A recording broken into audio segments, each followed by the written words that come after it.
I'm in the town of Trallwng in mid-Wales.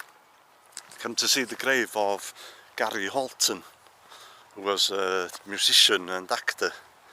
I don't usually do celebrity graves unless they're known internationally. He was known in some countries outside of Britain, but not many, I don't think. But he was a big star in Britain because he was in a TV series called Auf Wiedersehen Pet. Gary Frederick Holton, born September 1953, died in October 1985. He was the lead singer of the band Heavy Metal Kids from 1973 until 1977, but most people remember him for his part as Wayne in Auf Wiedersehen Pet. Auf Wiedersehen Pet was a comedy drama centred around a group of construction workers who go to Germany looking for work. The first season was very popular and the second season was commissioned. They were still filming the second season when Gary Holton died. I've never seen a graveyard like this before. There's flowers pretty much on every grave here. But if you look closely, most of them are plastic flowers. There was a ginormous tree here at one time, as you can see. Absolutely huge.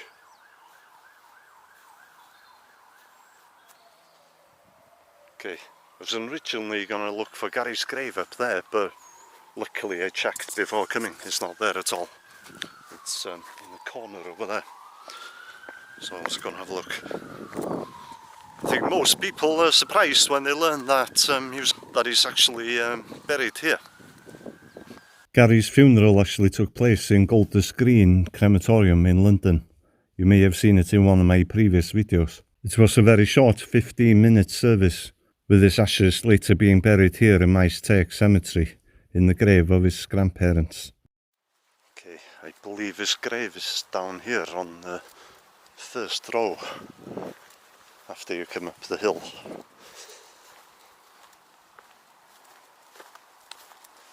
10 years ago, the grave was very low-key. There was just a small marker on it and it didn't have his surname on it. But since during that time, they've placed a new headstone on it. And here it is. So there you go. Gary Frederick Holton, who passed away 25th of October 1985, aged 33 years, a star in heaven. I'm going to remove this because it's obviously died now. I'll put that in the bin after on the way out. This is the original marker. I'll show you a picture of what the grave looked like 10 years ago.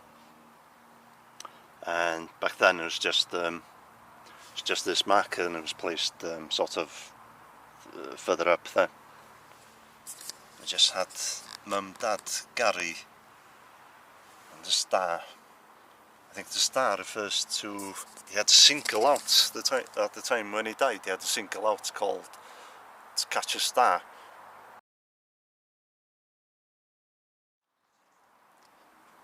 In December 1978, he stood in for the Damned vocalist Dave Vivian during a short tour of Scotland. And he also had a solo single which went to #1 in Norway. It was a punk version of Kenny Rogers' Ruby Don't Take Your Love to Town. When the AC/DC singer Bon Scott died in 1980, Gary was actually touted as a replacement.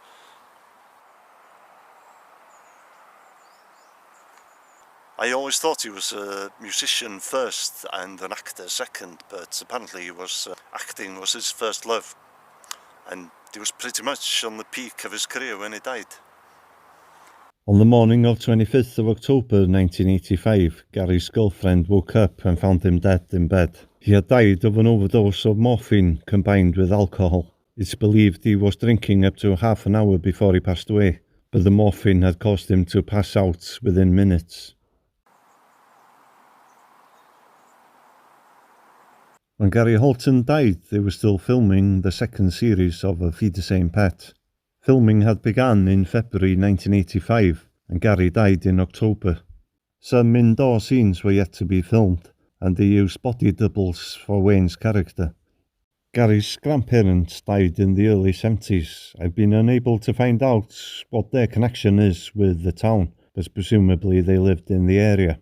Gary's father was a landlord in a pub in the town for a couple of years, from 1969 onwards, before he moved on to work in other pubs in England. Gary lived in London during this time, but he would often visit the town to see his father.